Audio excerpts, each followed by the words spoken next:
बिस्मिल्लाहिर्रहमानिर्रहीम। अस्सलाम वालेकुम student, welcome to my YouTube channel Math buzz.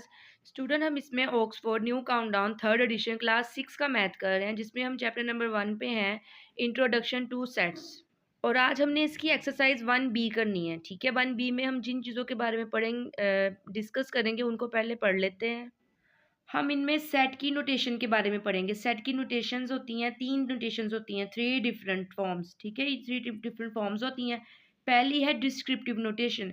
अब डिस्क्रिप्टिव नोटेशन में क्या करते हैं? इन descriptive notation the set is described bye a statement and is not placed with in curly brackets. आपसे कहा है कि आपके सामने डिस्क्रिप्टिव में जो आपका सेट है, जो आपकी नोटेशन है, वो कैसे डिस्क्राइब होती है?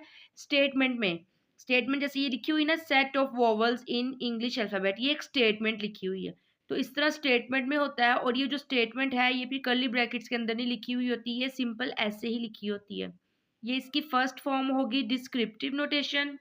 इसके बाद सेकंड देखें, टैबुलर नोटेशन। अब टैबुलर नोटेशन में क्या है? In tabular notation all the elements of the sets are listed within curly brackets and separated by commas. हम सेट को ऐसे लिखते हैं ना, कर्ली ब्रैकेट लगा के और कॉमर्स के साथ सेपरेट कर देते हैं। तो ये जो नोटेशन होती है इसको कहते हैं टैबुलर नोटेशन। इसके बाद है सेट बिल्डर नोटेशन। अब सेट बिल्डर नोटेशन क्या है? इन set builder notation the set is expressed in the form of a rule.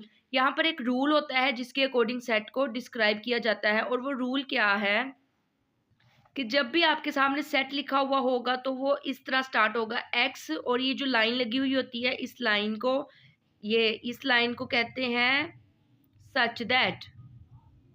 यहाँ पे ऊपर लिखा हुआ है सच दैट। ठीक है, इस लाइन को, अक्सर में लाइन आपको यूज की हुई होगी और अक्सर में यूं करके डॉट्स होंगे। तो इसको भी कहते हैं सच दैट और इसको भी कहते हैं सच दैट। तो आपने इसको क्या पढ़ना है? जैसे ये देखिए, एक्स सच दैट एक्स, आपने इसको ऐसे ही पढ़ना है, एक्स सच दैट एक्स। और अगर यहाँ पर ये डॉट्स यूज हो तो उसको भी कैसे पढ़ना है? X such that x. अच्छा, यहाँ पर देखें, सिर्फ रूल ये है कि ये इस तरह स्टार्ट होगा, इसके बाद ये स्टेटमेंट भी हो सकती है। और इसके बाद ये देखिए रूल लिखा हुआ है, रूल के बाद ये आपके सामने सेट जो है वो कॉमास लगे हुए भी मिल सकते हैं। ठीक है, इसमें कोई स्पेसिफिक नहीं होता कि सिर्फ स्टेटमेंट हो। स्टेटमेंट होती है डिस्क्रिप्टिव में और कॉमास लगे हुए होते हैं टैबुलर में। और फिर बिल्डर फॉर्म में क्या करते हैं? सेट बिल्डर में बस ये आपने ये देखना है, अगर ये रूल इसके स्टार्ट में लगा हुआ हो तो इसका मतलब है ये सेट बिल्डर नोटेशन है। अब इसका क्वेश्चन स्टार्ट करते हैं। क्वेश्चन नंबर 1 में आपसे कहा है right the following sets in the tabular form. अब आपने टैबुलर फॉर्म में लिखना है। इट्स मीन आपके सामने ये स्टेटमेंट लिखी हुई है, आपने इसको ब्रैकेट लगा के, कर्ली ब्रैकेट लगा के कोमास के अंदर लिखना है। ठीक है, अब यहाँ पर इसका क्वेश्चन 1 का फर्स्ट पार्ट है, सेट का नेम यहाँ पर एम लिखा हुआ है, एम का नेम एम है और सेट है X such that X is the name of the president of Pakistan.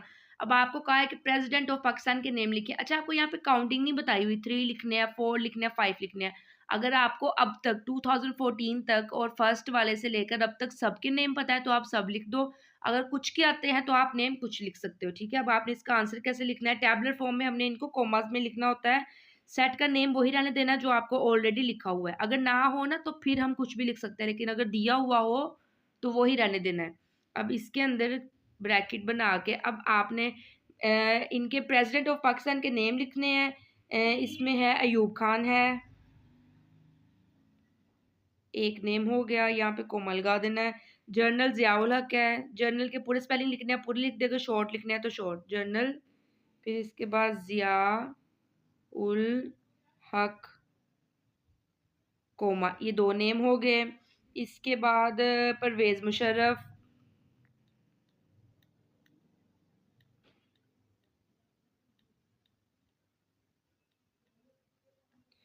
और आसिफ अली जरदारी भी है, आसिफ अली जरदारी, शहबाज शरीफ,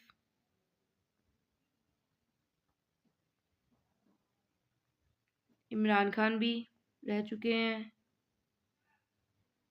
ठीक है, अब यहाँ पर और भी नाम हो सकते हैं 2-3, लेकिन अब क्योंकि अभी काउंटिंग नहीं लिखी हुई थी कि कितने आपने बताने हैं, तो हम अपनी मर्जी से इसको इतने भी छोड़ सकते हैं। ठीक है, अच्छा, इसके बाद आप अगला क्वेश्चन है, इसका नेम एन है, X such that X is a counting number less than 6।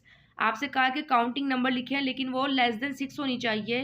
तो इसका आंसर क्या होगा, n is equal to 1 2 3 4 5।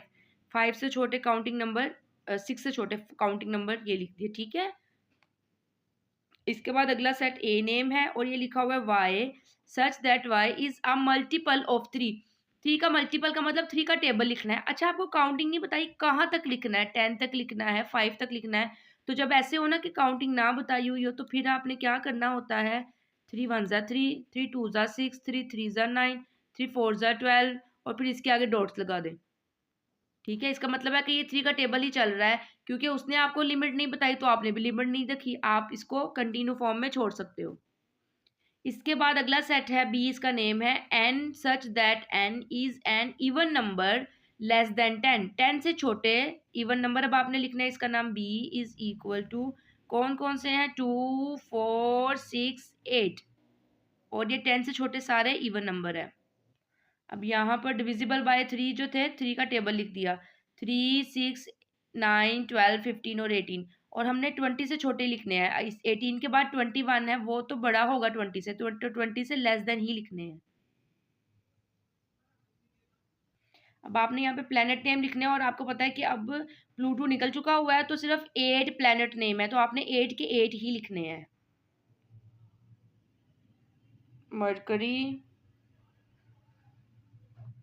Venus, earth, Mars, Jupiter,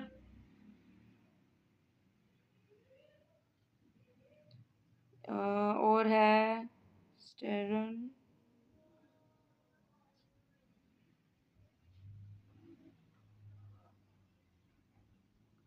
Uranus और नेपच्यून। ठीक है, ये सारे बेटा आपने जो भी इसके प्लेनेट के नेम थे वो सारे ही पे लिखने हैं। इसके बाद अगला क्वेश्चन है f is equal to X such that X is a day of week. Day of week का मतलब है कि आपने डेज ऑफ वीक के नेम लिखने हैं, सैटरडे संडे मंडे सारे ही। तो इसका name f is equal to Monday, Tuesday, Wednesday, Thursday, Friday, Saturday. अच्छा, अब यहाँ पे स्पेस ज़रा कम है तो मैं सैटरडे और संडे की शॉर्ट फॉर्म लिख रही हूँ, आप पूरे स्पेलिंग लिख लीजिएगा। इसके बाद अगला क्वेश्चन है Q is equal to Y such that Y is the name of 3 countries beginning with B. अब आपको कहा है कि 3 कंट्रीज के नेम लिखना है, लेकिन उन कंट्रीज के नेम लिखने हैं जो बी से स्टार्ट हो रहे होते हैं, ठीक है।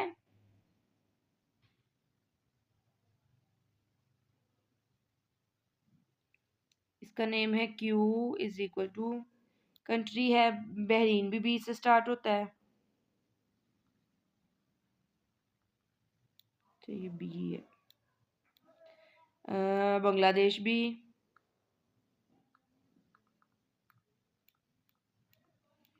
और भूटान भी। इसके अलावा अगर कोई और आपको आते हैं जो बी से स्टार्ट होते होंगे तो आप वो भी लिख सकते हो। अच्छा, क्वेश्चन नंबर 1 के बाद क्वेश्चन नंबर 2 देखिए, right the following sets in a set builder form.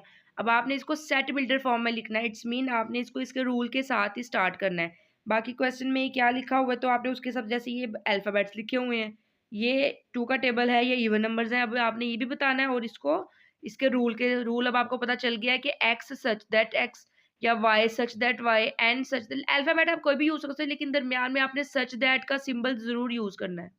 अब यहाँ पर ये पी इसका नेम है, ये लिखा हुआ है ए बी सी और जी तक पूरी अल्फ़ाबेट लिखी हुई है, इंग्लिश अल्फ़ाबेट। तो अब आप क्या करोगे, सबसे पहले पी से इसका नेम स्टार्ट जैसे है और फिर ब्रैकेट लगा के एक्स सच दैट एक्स। अब हमने ऐसे ही स्टार्ट करना है क्योंकि सेट बिल्डर नोटेशन में यही इस तरह ही स्टार्ट करना होता है, X such that X is the.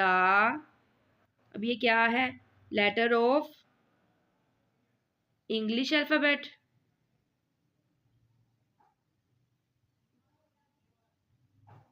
Alphabets.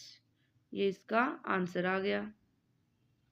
इसके बाद ये सेकंड है 2 4 6, ये 2 का टेबल है। अगर आप कहो कि मैम ये तो इवन नंबर है, तो बेटा इवन नंबर भी आप इसको कर सकते हो, क्योंकि ये जो होता है ना, ये हमने अपने वर्ड्स में लिखना होता है। अगर 2 का टेबल आपने लिखना है तो आप लिख दो मल्टीपल ऑफ 2, और अगर आपने लिखना है कि ये इवन नंबर है तो ये दोनों तरह से ही ठीक है। तो सबसे पहले तो ये q इज इक्वल टू, अच्छा उस वाले में x सच दैट का ये लाइन यूज की थी, यहाँ पर x सच दैट ये डॉट यूज कर, ताकि आपको समझ आ जाए कि हम कुछ भी यूज कर सकते हैं, लाइंस भी लगा सकते हैं और ये डॉट्स भी लगा सकते हैं। x such that x is an even number, क्योंकि ये इवन नंबर है। और क्योंकि बेटा ये सो ऑन की फॉर्म है, मतलब हमें पता नहीं है कि कहाँ तक इवन नंबर लिखे हुए हैं, वरना हम ये भी बताते हैं कि लेस देन इतने हैं या फिर ग्रेटर देन इतने हैं। अब आपको बस ये कहा है कि स्टार्ट, हमें स्टार्ट नजर आ रहा है तो स्टार्ट में ये इवन नंबर है, तो फिर हमने इसको यहीं पे क्लोज कर दिया। इसके बाद ये 1 3 5, अब ये देखिए ये ओड नंबर है, और क्योंकि ये कहाँ तक ओड नंबर है, 9 तक है, इसका मतलब है ये जो ओड नंबर है ये लेस देन 10 है, क्योंकि 9 के बाद 10 नहीं आता है। तो फिर आपने इसको क्या करना है, आर इसका नेम इज इक्वल टू, अच्छा यहाँ पर अल्फाबेट चेंज कर सकते हैं, वाई आप यूज कर लो, आपने एक्स ही रहने देना है तो आप एक्स ही रहने दो। Y such that Y is an odd number, ये ऑड नंबर है और लेस देन है, लेस देन 10। अगर नाना बताया हुआ होता ये एंड वाला नंबर, तो फिर हमने बस इतना लिख देना था, ओड नंबर्स तक, जैसे हमने इवन नंबर का लिखा था ना। लेकिन क्योंकि अब आपको यहाँ पे इसकी लिमिट बताई हुई है कि ये यहाँ तक है, इसका मतलब है हमने बताना है कि ये 10 से छोटे ओड नंबर हैं। अब ये आपके सामने नंबर लिखे हुए हैं, सबसे पहले तो इसका नाम एस है, इज इक्वल टू, और यहाँ पर भी आप अपनी मर्जी का अल्फ़ाबेट कोई भी यूज़ कर सकते हो। अब मैं इसमें एन यूज़ कर देती हूँ, एन सच दैट एन, अच्छा एन सच दैन, अब यह क्या लिखा हुआ है, 1 है, 1 के बाद 4 है, 4 के बाद 9। अगर तो हम कहते हैं ये इवन नंबर है तो इवन नंबर 1 नहीं होता, 4 होता है। अगर हम कहें ये ओड नंबर है तो 1 ओड नंबर है, 9 ओड नंबर है, लेकिन 16 और 4 ओड नंबर नहीं है। तो फिर ये क्या है, ये है स्क्वेयर्स। अब स्क्वेयर कैसे हम काउंटिंग स्टार्ट करते हैं, 1 का स्क्वेयर 1 1 जा 1, 2 का स्क्वेयर 2 2 जा 4, 3 का स्क्वेयर 3 3 जार 9, 4 का स्क्वायर 4 4 जार 16। यहाँ पे आपको लिख के भी बता देती हूँ, ये 1 का स्क्वायर मतलब इसका मतलब होता है 1 1 जा 1, 1 को 1 से मल्टीप्लाई किया 1 आ गया। 2 का स्क्वायर होता है 2 को 2 से मल्टीप्लाई किया 4 हो गया। 3 का स्क्वायर है तो 3 को 3 से मल्टीप्लाई किया 9 आ गया। 4 का स्क्वायर है 4 को 4 से मल्टीप्लाई किया 16 आ गया। 5 का स्क्वायर है तो 5 को 5 से मल्टीप्लाई किया तो ये हो गया 25, और ये 25 तक के जा रहे हैं। लेकिन क्योंकि अब हमने ये भी बताना है कि ये किससे लेस देन है, तो फिर 5 के बाद अगर 6 का स्क्वायर देखें तो वो हो जाएगा 6 मल्टीप्लाई 6 इज इक्वल टू 36। इसका मतलब है ये जो स्क्वायर है 25 तक आपके पास आ रहे हैं तो किससे लेस देन होंगे, 36 से लेस देन होंगे। अब आपने क्या लिखना है, N such that N is a square, square की पूरे स्पेलिंग भी लिख सकते हैं और शॉर्ट भी लिख सकते हैं, इतने ऐसे फिर ऊपर डॉट लगाना होता है। Square less square number less than 36, इसका मतलब है 36 से छोटे जो भी स्क्वायर नंबर हैं ये वो हैं। अब इसके बाद अगला सेट देखें, टी इज इक्वल टू जनवरी जून जुलाई। अब ये मंथ नेम तो लिखे हुए हैं, लेकिन जनवरी के बाद तो फरवरी आता है, फिर मार्च आता है, फिर आगे आगे जाके जून और जुलाई आना है। लेकिन इसने क्या कौन सा पैटर्न दिया हुआ है, अगर हम ध्यान दें तो हमारे पास मंथ नेम तो है, लेकिन बस वो वाले जिनका फर्स्ट लेटर सेम है, इसमें भी जे है, इसमें भी जे है, इसमें भी जे है। तो इट्स मीन हमारे पास मंथ नेम है वो वाले जो स्टार्ट हो रहे हैं जे से। तो अब आपने यहाँ पे लिखना है टी इज इक्वल टू, अब यहाँ पर आप अपनी मर्जी अगेन यूज करना है, एक्स अगेन यूज करना है, वाई तो आप कर सकते हो, Y such that Y is the name, और ये 3 है तो आप 3 बताओगे, नेम ऑफ 3, सॉरी यहाँ यहाँ आपने बताना है 3 नेम ऑफ मंथ स्टार्ट, किससे स्टार्ट हो रहे हैं? जे से। स्टार्टेड विद जे, ठीक है। बस हमने जो भी ये इस सेट के अकॉर्डिंग वर्ड लिखना है तो हमें उसके हिसाब से ही लिखना है, ताकि पता चले कि ये इसकी ही बात हो रही है, किसी और चीज़ की नहीं। अब इसके बाद यहाँ पर ये 2 नंबर है और ये सिर्फ 2 लिखा हुआ है, एक नंबर। अच्छा, 2 इवन नंबर है तो हम इसमें ये भी कह सकते हैं कि ये इवन नंबर है, लेकिन ये भी बताना है कि ये, क्योंकि ये पहला एक इवन नंबर है, इसके बाद 4 आना था, तो इसका मतलब है ये सबसे स्मॉलर इवन नंबर है। लेकिन अगर इसके अलावा आपको अगर पता है तो 2 ऐसा नंबर है जो इवन भी है और प्राइम भी है। तो हम ये भी लिख सकते हैं कि ये इवन प्राइम नंबर है। तो दोनों आपको बता दिए हैं, इनमें से जो आप लिखना चाहो वो आप लिख दो। अब इसका नाम m है तो ये स्टार्ट करना है x such that x is, क्योंकि ये सबसे छोटा नंबर है तो स्मॉलर भी लिख सकते हैं, और तो हम यहाँ पे लिख देते हैं is only even prime number. और अगर बेटा आप यहाँ पे लिख देते हो ना इज स्मॉलेस्ट इवन नंबर, तो वो भी ठीक है, क्योंकि उसके साथ भी 2 ही आएगा और इवन प्राइम्स के साथ भी 2 ही आएगा। इवन का मतलब 2 के टेबल में जाने वाला, और प्राइम का मतलब अपने टेबल के अलावा कहीं नहीं आता। और पूरे मैथ्स में 2 ऐसा नंबर है जो इवन भी है और प्राइम भी है, इसके अलावा और कोई नंबर इवन या प्राइम नहीं होता। कोई या तो बस इवन होगा या बस प्राइम होगा। अच्छा, इसके बाद v इज इक्वल टू ये ट्यूसडे और थर्सडे। अब ये देखें डेज नेम लिखे हुए हैं, लेकिन कौन से नेम लिखे हुए हैं जो किससे स्टार्ट हो रहे हैं? टी के साथ, क्योंकि ये भी टी से स्टार्ट हो रहा है, ये भी टी से स्टार्ट हो रहा है, तो इसका आंसर होगा X such that X is a week day started with T. तो ये इसका आंसर आ गया, ये टी से स्टार्ट होने वाले नेम बता दिए। और अगला, अब यहाँ पर ये देखें, इसमें x is equal to violet, indigo, blue, green, yellow, orange, red, और ये सारे 1 2 3 4 5 6 7 7 के 7 ही लिखे हुए हैं, और ये सारे हैं रेनबो कलर के नेम। तो आप क्या बताओगे क्या है कलर इन अ रेनबो? तो इसका करेंगे x is equal to x such that x is a color in rainbow। ठीक है, ये इसका आंसर आ गया। अब इसके बाद ये आपके सामने अगला सेट है 4, 4 के बाद 8, 8 के बाद 12, 12 के बाद 16। अगर हम ये देखें क्या ये 4 का टेबल है, 4 1 ज़ा 4, 4 2 ज़ा 8, 4 3 ज़ा 12, 4 4 ज़ा 16। तो यस, ये 4 का टेबल चल रहा है। और क्योंकि हमें इसकी लिमिट नहीं बताई हुई, तो हम बस इसमें ये नहीं बताएंगे कि ये किससे लेस देन है। हमने बस यही बताना है कि ये 4 का टेबल है, और अगर टेबल की बात हो रही हो तो हम क्या लिखते हैं? मल्टीपल लिखते हैं। तो आप x such that X is multiple of 4। ठीक है, ये इसका आंसर आ गया। अब नीचे वाले में देखें, ये किसका टेबल लिखा हुआ है? ये 3 का टेबल लिखा हुआ है, तो यहाँ पर सेम ऐसे ही लिखेंगे, लेकिन क्या करेंगे? y such that y is multiple of, क्योंकि अब ये 3 का टेबल है, मल्टीपल ऑफ 3। ठीक है, ये इसका आंसर आ गया। अब इसके बाद बेटा क्वेश्चन नंबर 3 देखें, right the following set in tabular form. अब आपने इसको टैबुलर फॉर्म में लिखना है। अब आपके सामने ये सेट है, तो इसको अब हम टैबुलर फॉर्म में लिखते हैं। इसके आंसर देखें, एक सेकंड बेटा, अभी क्वेश्चन नंबर 2 के ये 2 पार्ट्स रहते हैं, अभी वो पूरा कंप्लीट नहीं हुआ था। अभी हमने इसको सेट बिल्डर नोटेशन में ही लिखना है। ई इज इक्वल टू, अब ये क्या है? 21 28 35 49 और 42 49।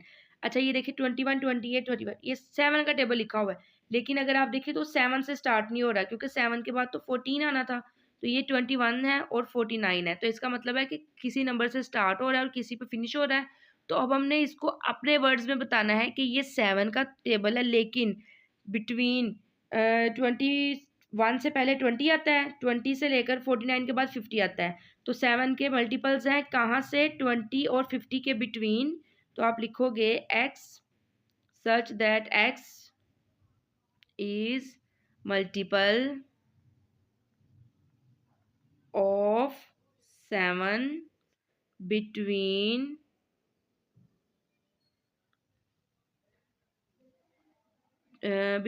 20 and 50। इसका मतलब है 20 और 15 के दरमियान ये मल्टीपल ऑफ 7 है। अब इसके बाद ये देखें, ये 6, 12, 18, ये किसका मल्टीपल है? 6 का टेबल लिखा हुआ है, 6 का मल्टीपल है, और हमें यहाँ पर 3 नंबर बस दिया हुआ है। इसका मतलब है हमने ये बताना है किससे लेस देन है।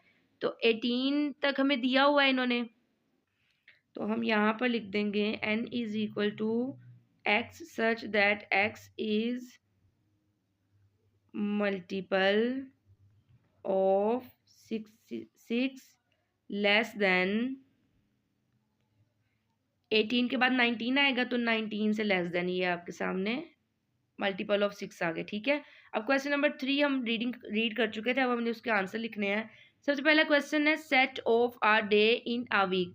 अब हमने day in a week tabular form में लिखना है। टैबुलर फॉर्म क्या होती है? सिंपल, जैसे हमने सेट लिखना होता है, ब्रैकेट लगाते हैं और कॉमास लगाते हैं।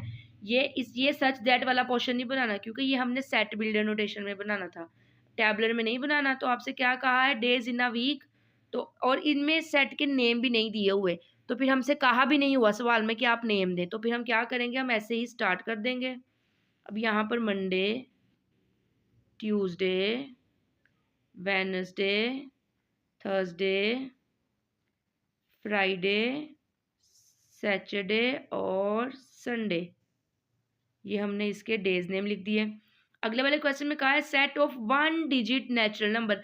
आपने नेचुरल नंबर होती है आपकी सिंपल काउंटिंग जो 1 से स्टार्ट होती है। अब हमने काउंटिंग लिखनी है, लेकिन कौन से? जो 1 डिजिट वाले होते हैं। तो फिर इसका आंसर क्या करेंगे? 1 लिखेंगे, 2 लिखेंगे, 3, 4, 5, 6, 7, 8, 9। अच्छा, 9 के बाद 10 नहीं लिखना बेटा, 10 के अंदर ये 2 डिजिट होते हैं।